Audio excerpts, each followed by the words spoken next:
We've got something very special in store for you today. Um, Found a fantastic book. It's by Rizzoli, and then of course they do these wonderful high-end art books. But this one, I Too Sing America, the Harlem Renaissance at 100 by Wil Haygood. Now, I've oftentimes told you, when you take a book, look all over, up, down, around, inside, out. I'm going to take the jacket off because I'm going to be manhandling this book a tad, but I do want to share some of the things from the paper cover. On the jacket, William Henry Johnson, born 1901, passed in 1970. This is an oil on, of all things, burlap. It's part of the Smithsonian American Art Museum collection. And just to refresh your memory, that is what the cover looks like. And inside the cover, it says, I Too Sing America celebrates the visual and material culture of the Harlem Renaissance, illuminating the lives of its people, the art, the literature, the music, and the social history through paintings, prints, photography, sculpture, and contemporary documents and ephemera. Included are works by cherished artists such as James Van Der Zee, William Henry Johnson, Aaron Douglas, Jacob Lawrence, Archibald Motley, Palmer Hayden, Elizabeth Catlett, and Romer Bearden. The project is the culmination of decades of reflection, research, and scholarship by Wil Haygood, acclaimed biographer and preeminent scholar on Harlem and its cultural history. In thematic chapters, the author captures the range and breadth of the Harlem Renaissance, a sweeping creative movement that saw an astonishing array of Black writers, artists, and musicians gather over a period of a few intense years, expanding far beyond its roots in Harlem to unleash a myriad of talents on the nation. Now, folks, there's the cover. That stopped me. I opened the book. I was stopped again. It was 20 minutes before I could get started actually reading. And I'll show you why. Look at this. It's a map. A nightclub map of Harlem. Sad to say, none of us will be able to go to these places now, but in the day, oh my goodness, could we have fun. I'm going to read you some of the things on the map. It was engraved and copyrighted in 1932 by Sims Campbell. And in one section, quite large, is Lenox Avenue. Now, I'm pointing that out to you for a reason, because we're going to look at a photograph about Lenox Avenue, but this is the map version. Now, listen to this. Fasten your seatbelts. We're going to have a good time. Small's Paradise, cafe au lait girls and dancing waiters. Oh, right in the upper corner, the nice new police station. And inside that, there's an African-American officer and a white officer. They're playing cards, go figure. And the caption underneath is, what's the number? Right in back of them, Club Hacha. Get off, boy. Nothing happens before 2 a.m. Ask for Clarence. Harlem Moon is up above, 7th Avenue or Heaven. And there's a group of people going here into, yeah, man. And everybody is talking to each other saying, are we going in here? And you know what the response is? Yeah, man, what a title for a bar. Gladys's Clam House. Gladys Bentley wears a tuxedo and a night hat and tickles the ivories. Theatrical Grill, Dickie Wells and Jean, proprietor, Jimmy Mordecai, manager.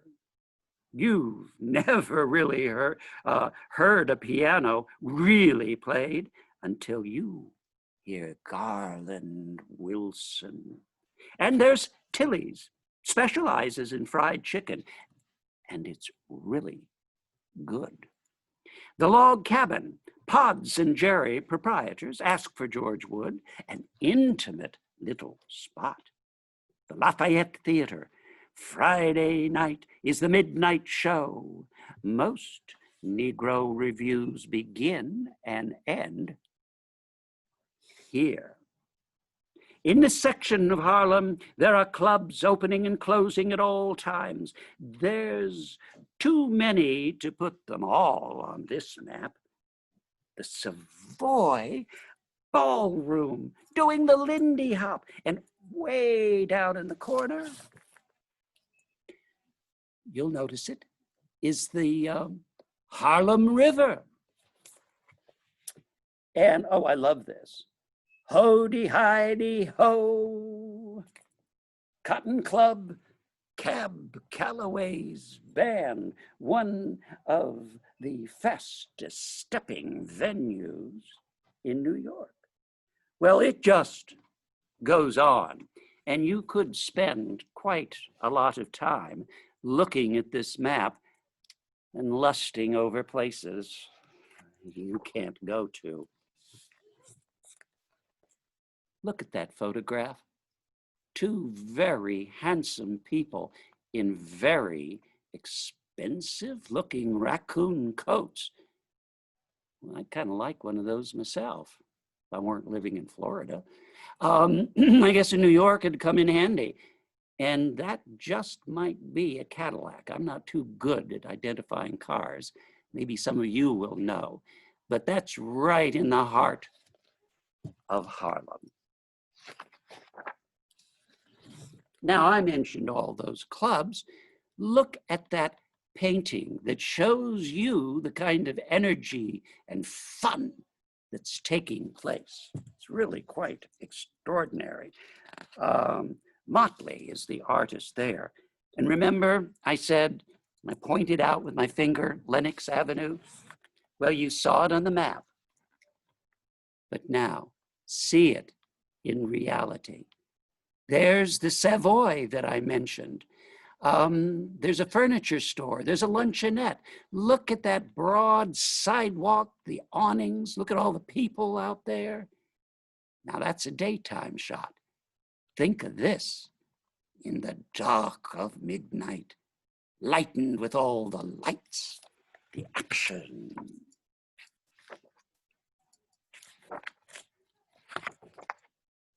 Now, I did say the title, I Too Sing America. Now, to a number of you, that should have rung a bell, because do remember, I did a whole show on Langston Hughes once, months ago, and that was one of the poems. Well, here's a very brief section from that poem that is responsible for the title of this book. This was written in 1926. I too sing America. I am the darker brother. They send me to eat in the kitchen when company comes. But I laugh and I eat well and grow strong. Tomorrow, I'll be at the table when the company comes. Nobody'll dare say to me, eat in the kitchen. Then, besides, they'll see how beautiful I am and be ashamed. I, too, am American. The Columbus Museum of Art, co-sponsors of this book, is proud to present I Too Sing America, the Harlem Renaissance at 100, an exhibition and book celebrating the flurry of artistic activity that began in Harlem at the close of World War I in 1918. Now, 100 years ago, its title is drawn from the opening line of Langston Hughes' potent poem, I Too, first published in the author's debut book, The Weary Blues, in 1926. Hughes wrote those words as a rejoinder to Walt Whitman's ode to democratic ideals. I hear America singing, and as a proclamation of his and all Black Americans' right.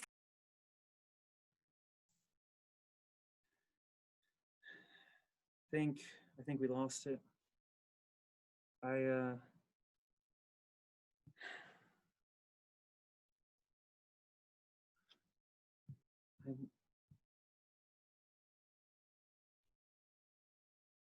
Nope, we're back. We're back. Okay, we're back according to Connor. I don't know how much of this you missed, but I will encourage you to pick up the slack.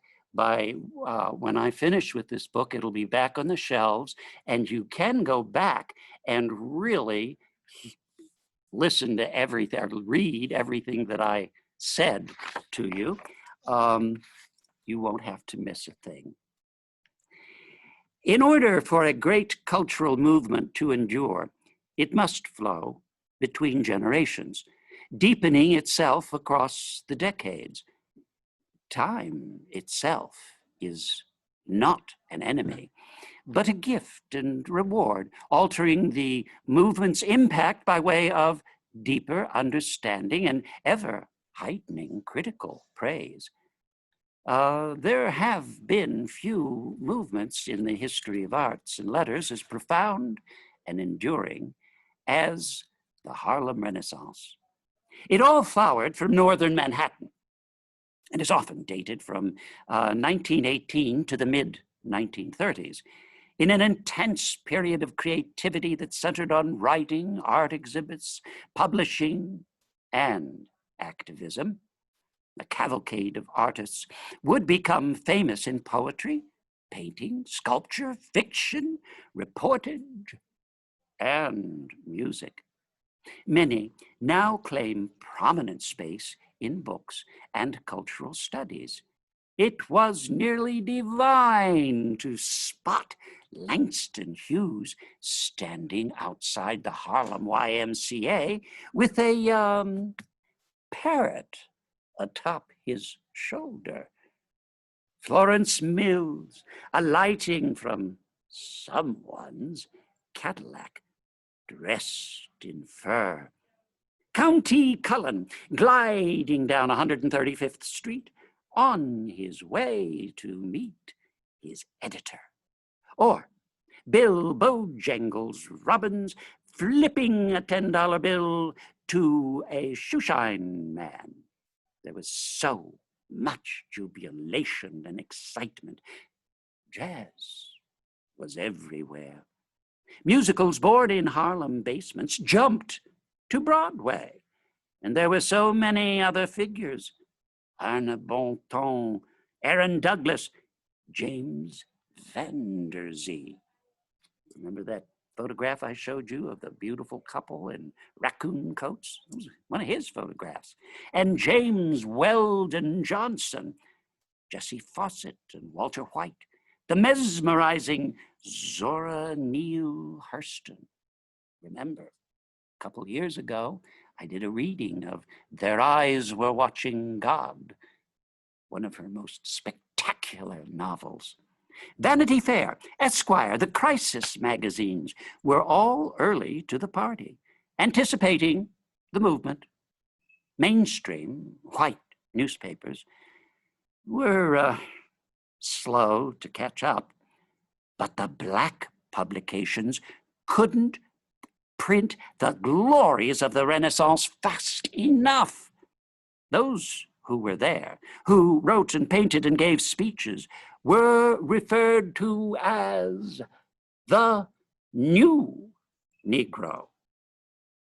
White America wanted to know. Who was this new Negro? Maybe it was not more than a very long night of incandescent time passing by, but it was glorious and beautiful and unforgettable. The impact of the movement during its time swept as far away as London and Paris. They were black artists who lit a torch, men and women who made art that was often so potent it forced America to take notice. It was a Renaissance, true enough, but nothing had come before it. And so it was also a resistance. The movement was both something original and a renaissance of originality. Even today, it all seems like a dreamscape, like something conjured up from someone's feverish mind. But it happened. It took place. If you were lucky and had a few connections at the time, you might have wrangled an invite to Luella Tucker's Harlem rooftop, where the parties were swinging and writers were talking about their latest book contract. Champagne parties were thrown and literary prizes bestowed. Its height lasted a good, solid decade. Then it hung on for a few more years. Yet in the minds of its chroniclers, it lasted forever. In the annals of cultural history, it continues. It was, says Harlem writer Arna Bontemps, who was there, who was a boon buddy to Langston Hughes, a time of bliss. In Harlem, it was like a foretaste of paradise. A blue haze descended at night, and with it strings of fairy lights on the broad avenues. Like many epochal moments in the journey toward Black freedom, however, it was a Renaissance that began in blood. There is little argument that when the specter of war loomed in its history, the American government harshly questioned the patriotism of blacks. The government that had enslaved a whole race of people understandably grew paranoid.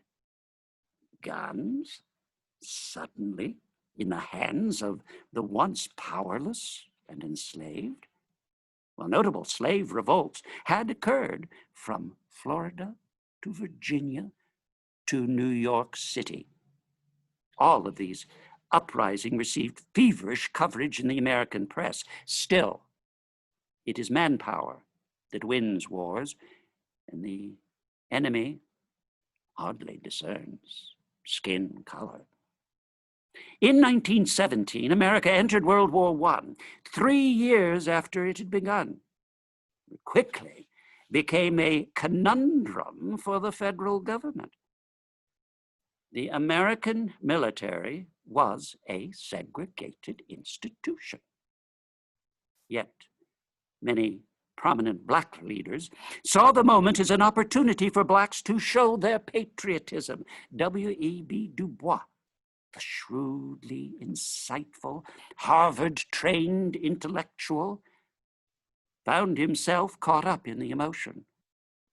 Du Bois urged blacks to close our ranks shoulder to shoulder with our white fellow citizens. He believed that by showing their selfless patriotism, blacks would gain the right to vote and the right to work, and the right to live without insult. Negroes were conscripted.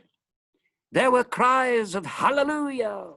Maybe this was an overture toward real freedom. Aside from during the Spanish-American War, the American government rarely moved black soldiers to a foreign land to fight for the freedom of its nation. Actually, official transport of large numbers of blacks for any reason had occurred only during slavery itself. Du Bois realized this dilemma. A people once enslaved and still suffering from brutal segregation and rampant racism were now engaged to fight on behalf of their oppressors. One ever feels his two-ness, Du Bois wrote back in 1897. An American, a Negro. Two souls, two thoughts, two unreconciled strivings, two warring ideals in one dark body whose dogged strength alone keeps it from being torn asunder. In all, more than 360,000 blacks would end up being drafted into the United States Army in World War I, and more than 200,000 would land on the shores of Europe. Now I want to briefly show you, look at that portrait of a sailor. That is by Melvin Gray Johnson and was done in 1933. I'm going to flip back.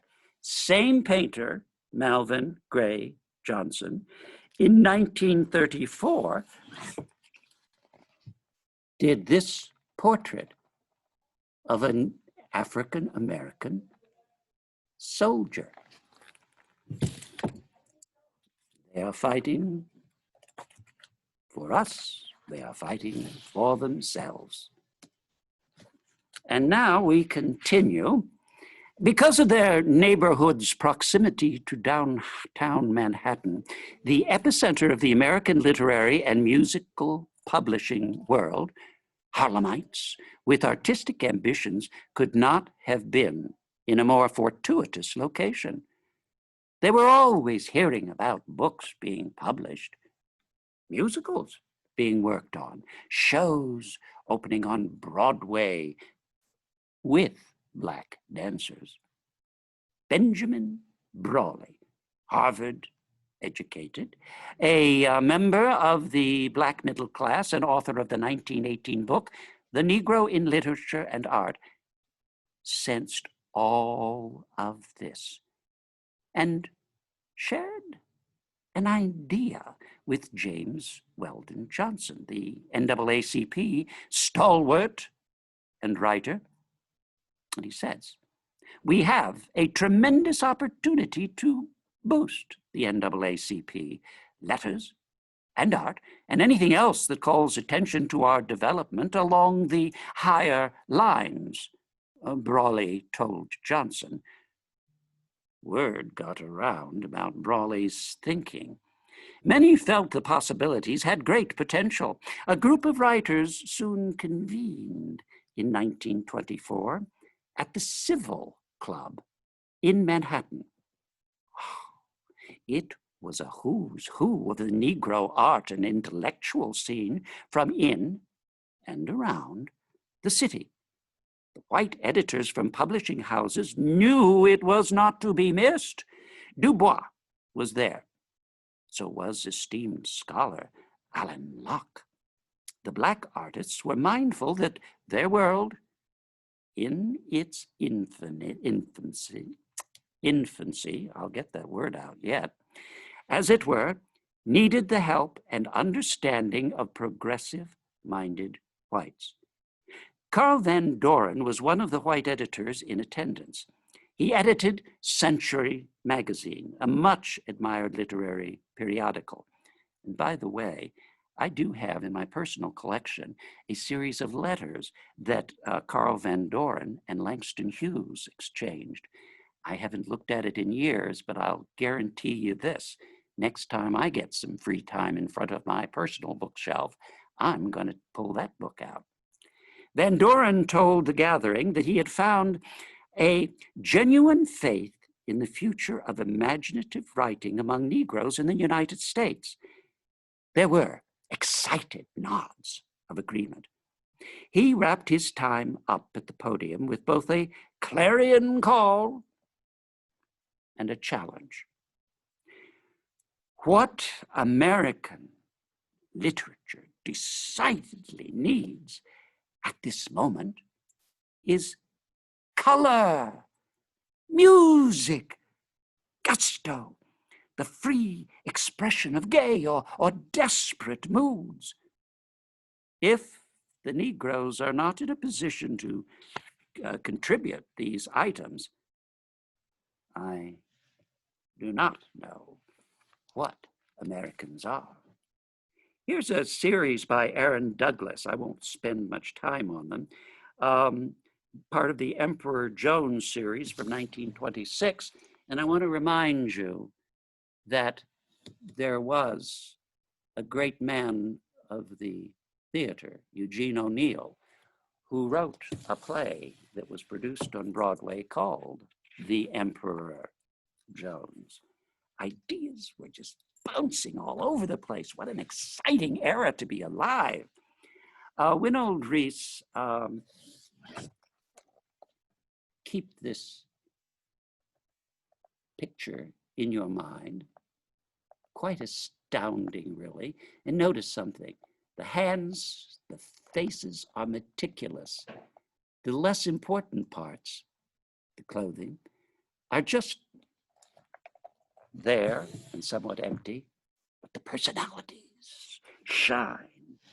These are pastel on Whitman board.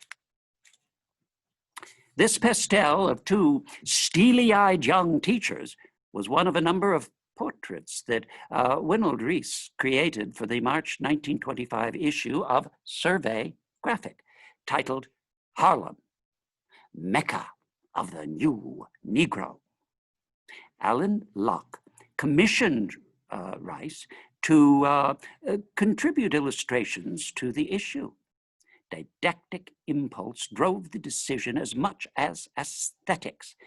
In choosing Rice, already known for his realistic depictions of Blackfeet Indians and other cultural groups, Locke hoped to demonstrate to Black artists the untapped potential in portraying themselves without the insidious gauze of caricature and stereotype.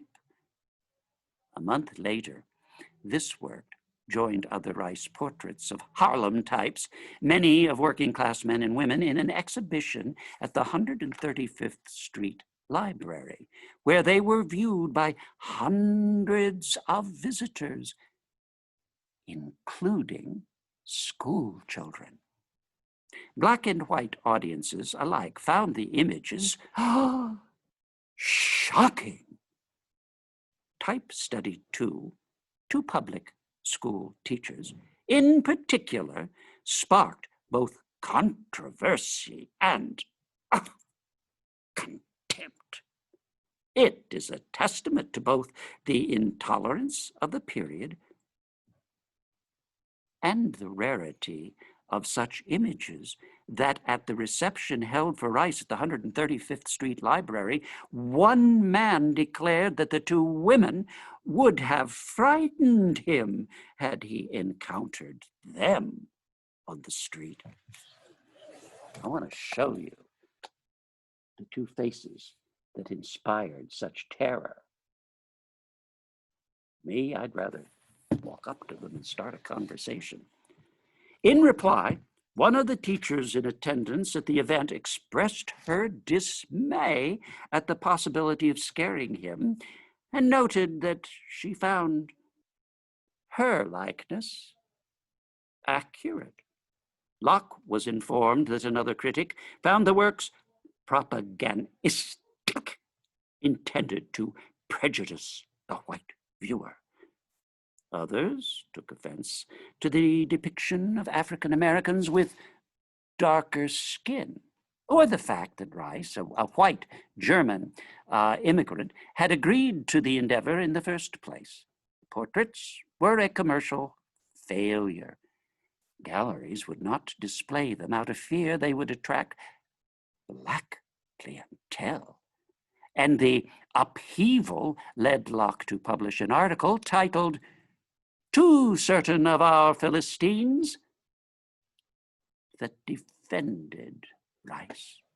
Nevertheless, these works indelibly changed the visualization of race in the United States, and Rice's presence in New York during the 1920s had a profound impact on Harlem Renaissance and visual culture, including the work of Aaron Douglas. Now, I just wanted to show you, I've used his name, W.E.B. Du Bois, and this is from 1925. Rice did that. See how effective his caricaturizations really are. He depicts the soul of the human in the face and just obliterates the non-essentials, the clothing.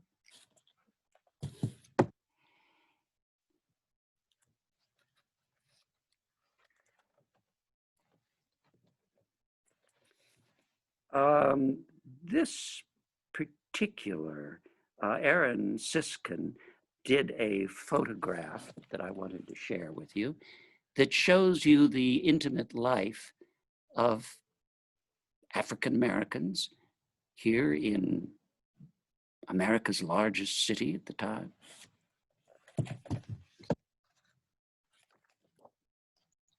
Oh, I hadn't intended to show this, but the book flipped and it made me show it. Does this not remind you of Norman Rockwell and some of the paintings that he did that were featured in the Post and other places that were illustrations of what America was like? I can't tell if I'm getting this close enough for you to see, but you can see the old woman. There's something weird on one of her hands. I'll explain it later. And there's something weird on the table. I'll explain that later. But there's a cross that indicates Christianity. There are all these artifacts on that table. This was by Archibald Motley, and it's called Mending Socks. That was from 1924. That weird thing in her lap was a sock. Her hand was in it and she was mending it. I continue. Langston Hughes' childhood was peripatetic, which gave him a keen eye to look about his surroundings. He studied people, especially common people. Ordinary African Americans fascinated him. Such skills would serve him well his entire life, especially on his way to becoming the avatar of the Harlem Renaissance. He was born in 1902 in Joplin, Missouri. There was a rootlessness to the Hughes clan, and it affected young Langston Hughes. And if you wonder what he looked like, there's a wonderful portrait of him, a photograph. And that actually was done by a man I referenced, Carl Van Vetchen. More about Langston. He made his way to Harlem, where he befriended artists and writers who were quick to celebrate him and his crisis-published poetry. That's a magazine. The Negro Speaks of Rivers. Carl, and I read that one to you. Carl Van Vechten, a white patron of saint of the arts, was astounded by Hughes' literary gifts. Following a dinner celebration to the new Negro artists, Van Vechten helped Hughes get a book contract with Alfred A. Knopf, the distinguished publishing house. In 1926, Knopf published The Weary Blues, a book of Hughes' poetry. His poems were almost jazzy riffs, sweet and piquant odes to Black life. They veered from humor to seriousness in just a few stanzas. There were echoes of Walt Whitman, Paul Laurence Dunbar, and Carl Sandburg, three figures whom Hughes greatly admired. Arthur Davis, himself a young writer new to Harlem in those years, would recall Hughes' presence. The first time I ever saw him, he was standing in front of the Harlem Y with a red parrot on his shoulder. I think he had been to Paris. He had come back from one of his trips on a merchant ship. Must have been about 1926. Oh, it was bliss to be alive. You couldn't throw a rock in Harlem without hitting a poet or a musician. Davis went on. Langston, I think, was the first professional Black writer of the 20th century. What I mean by that is that before Langston, other famous Black writers had to attach themselves to schools. Langston made it entirely as a writer. His house was the home of a working writer. Oh, I remember, he took me over there one night and showed me his study. All I remember were the books. Music was everywhere in Harlem in the 1920s and 30s, and it fluidly found its way into the work of Hughes. In 1926, Hughes, he would be prolific his entire life, wrote an essay titled The Negro Artist and the Racial Mountain that appeared in The Nation, a magazine. In it, he discussed why music was so important to his work and other Renaissance writers, and why youth would be served. Let the blare of Negro jazz bands and the bellowing voice of Bessie Smith singing the blues penetrate the closed ears of the colored near intellectuals until they listen. And perhaps understand. Hughes howled, we younger Negro artists who create now intend to express our individual dark-skinned selves without fear or shame. And I won't spend any additional time on it, but if you do have trouble looking at the inside cover and the back cover and that map I described, there's a full page and some rendition of it that will allow you further, closer looks. Oh, I've got to read this. In 1956, Lorraine Hansberry, born in 1930 in Chicago, educated at the University of Wisconsin, had begun working on a play. It was about a Black family in Chicago, caught in the throes of making a decision about their home and a real estate opportunity. She would title the play, A Raisin in the Sun, a slice of homage to the Hughes poem. In 1959, just before the play opened on Broadway, among its cast were Sidney Poitier, Diana Sands, Ruby Dee, and Louis Gossett Jr. Hansberry, in a Connecticut hotel room, wrote to her mother, "Mama, it is a play that tells the truth about people, Negroes and life, and I think it will help a lot of people to understand how we are just as complicated as they are, and just as mixed up. But above all, that we have among our miserable and downtrodden ranks people who are the very essence of human dignity." At the Broadway opening, the cast received a standing ovation. Poitier got the elegant Hansberry up on stage. The next morning's reviews were ecstatic. Hansberry became the first Black woman to receive the New York Drama Critics Circle Award for the Play of the Year. Everybody, Hughes gushed to his friends, our friend Arne Bontemps, was at the Raisin opening. In the late 50s and early 60s, they were full of wonder and wonder for Langston Hughes. His play, Simply Heavenly, had runs both on Broadway and abroad in London.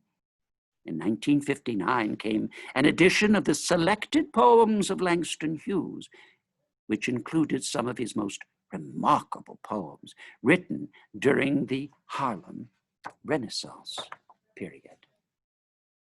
Now, here's something. When I was rehearsing myself for what I was going to read for you today, the book talked to me again, and it opened itself to a place that I hadn't really looked at very carefully. And I found something fun, and I'm going to share it with you.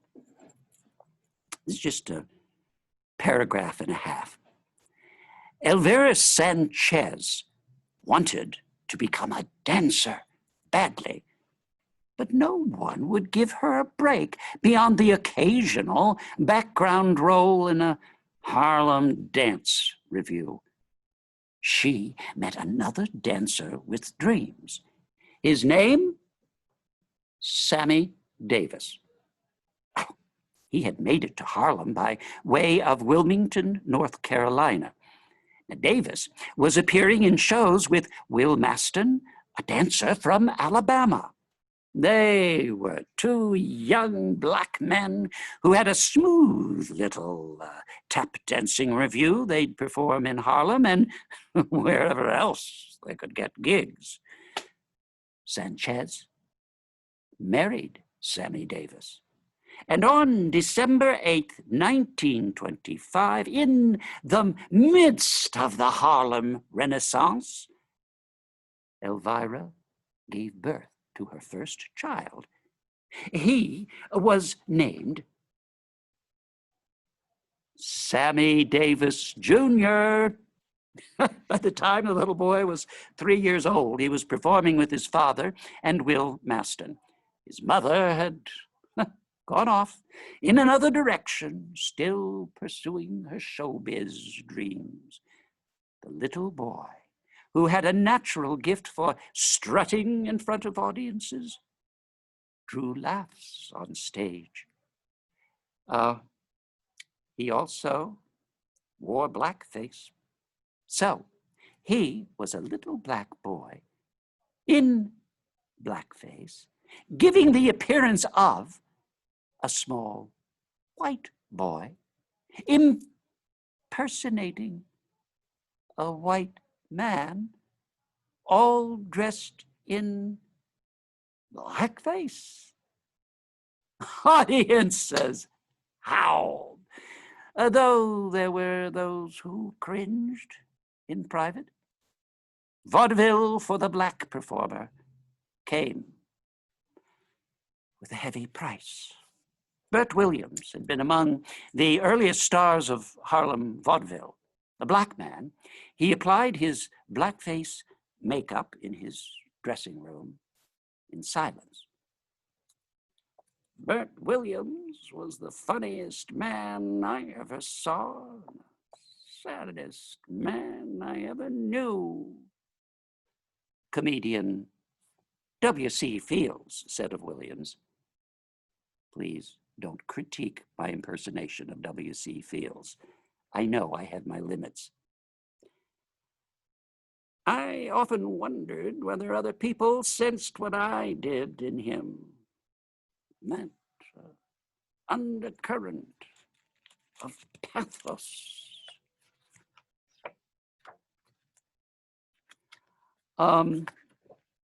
Oh, this is something I must mention.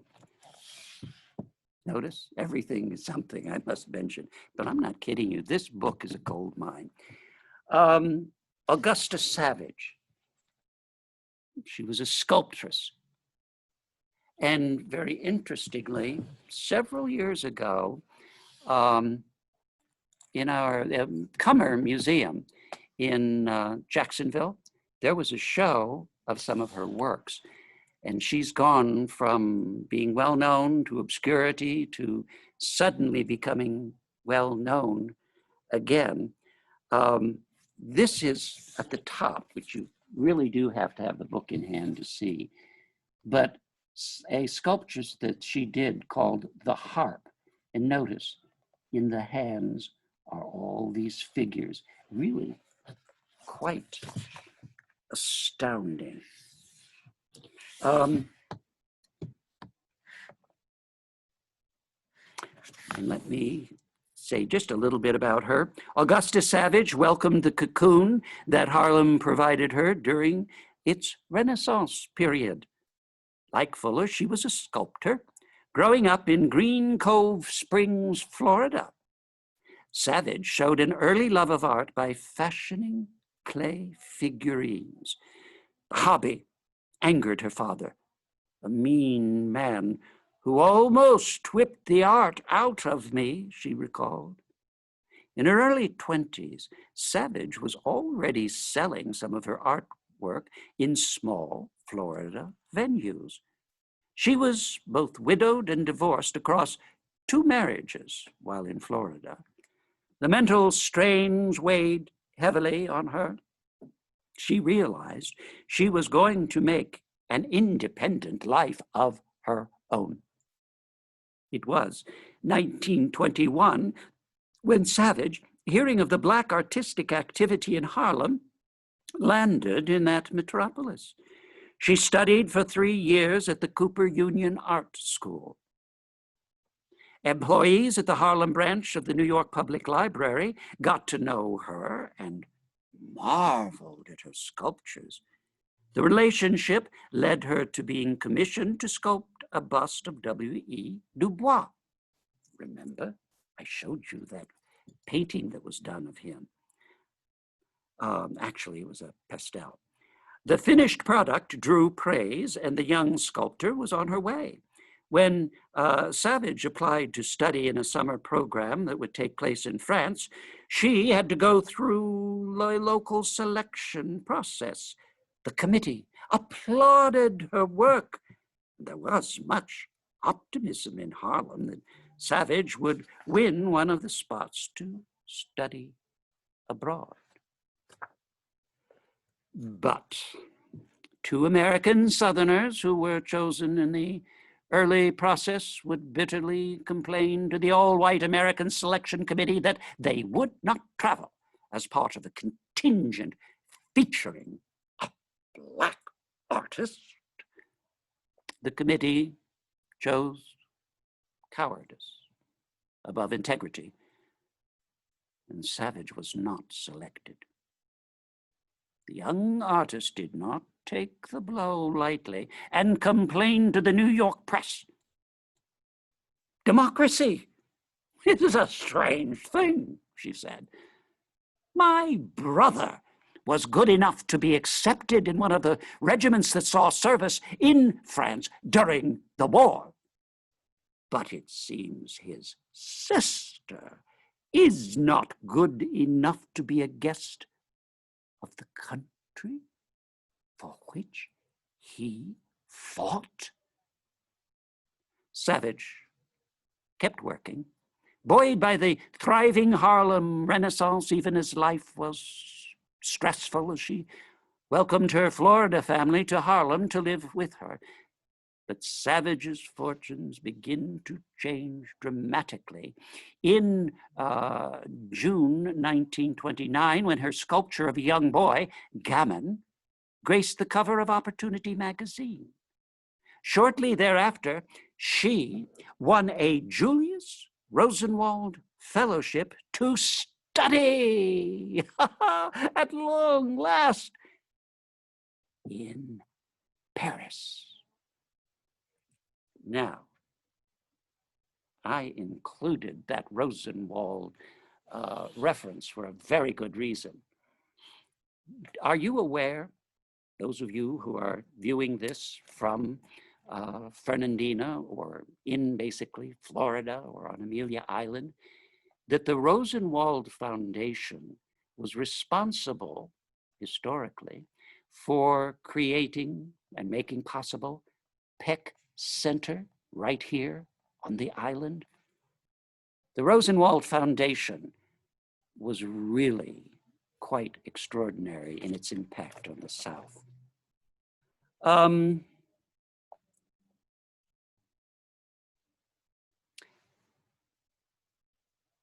I've got to mention, oh, I have to mention this, and I will close.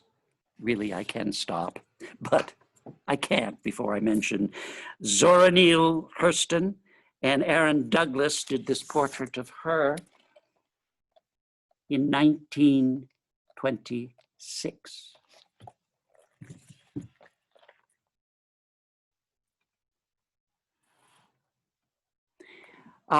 She wrote a play with Langston Hughes, and it caused great consternation twixt the two of them, and they had a falling out that lasted forever. After weeks, sometimes months, she'd reappear again in Harlem, typing up her field notes. She'd done studies on the history of the African Americans and the folk traditions. Eager to hang with the niggerati crowd, a term she coined, she meant to stand her ground as a Black woman and interpreter of the lot of Blacks.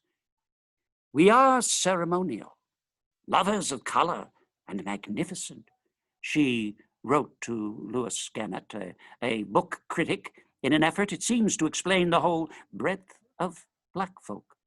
While white people strive to achieve restraint, we strive to pile beauty on beauty and magnificence on glory. But like all the rest of the world, we forgive the great artist much that would never be forgiven in the mediocre. In Haiti, she started working on another novel. That book, Their Eyes Were Watching God, was published in 1937 and remains the work that has cemented Hurston's fame. It is a love story, and much of it is in the stylized idiom of Black Southern speech. Its main figure is Janie Crawford, a Black woman looking back and narrating her life.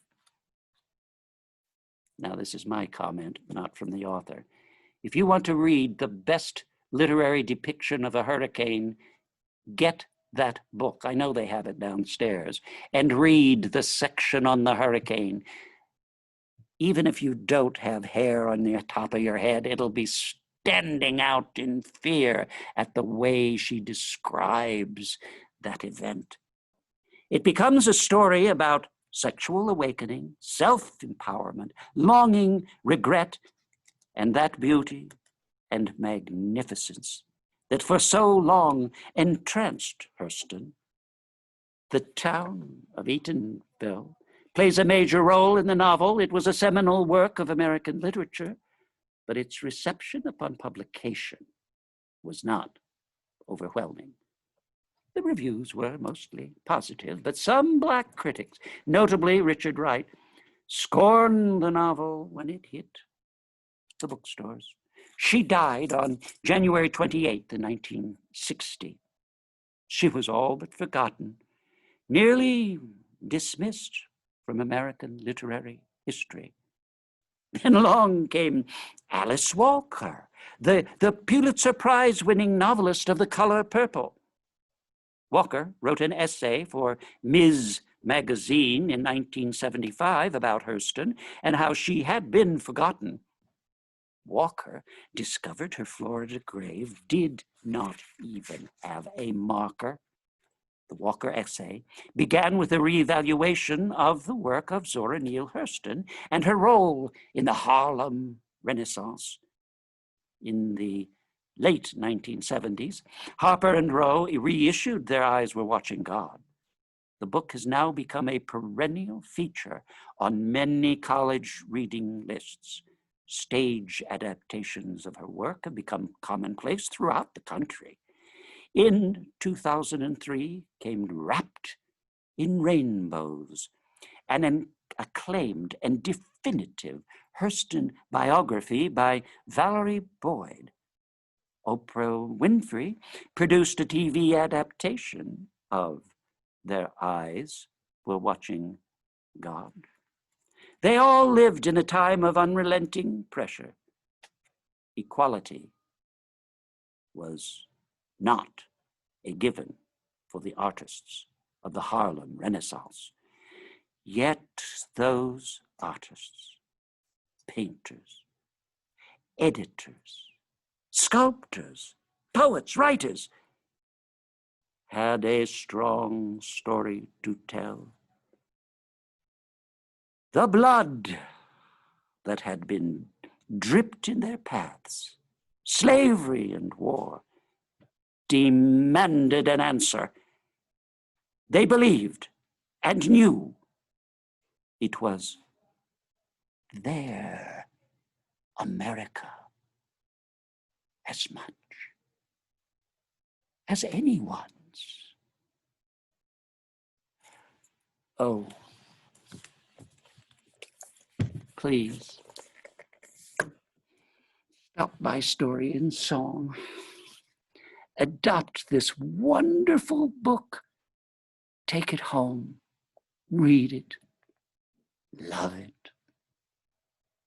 Until Wednesday, when we go to poetry, and let me tell you, something really special. Our own poet laureate, Nola Perez, is going to be sharing the camera and the microphone with me on Wednesday. See you there.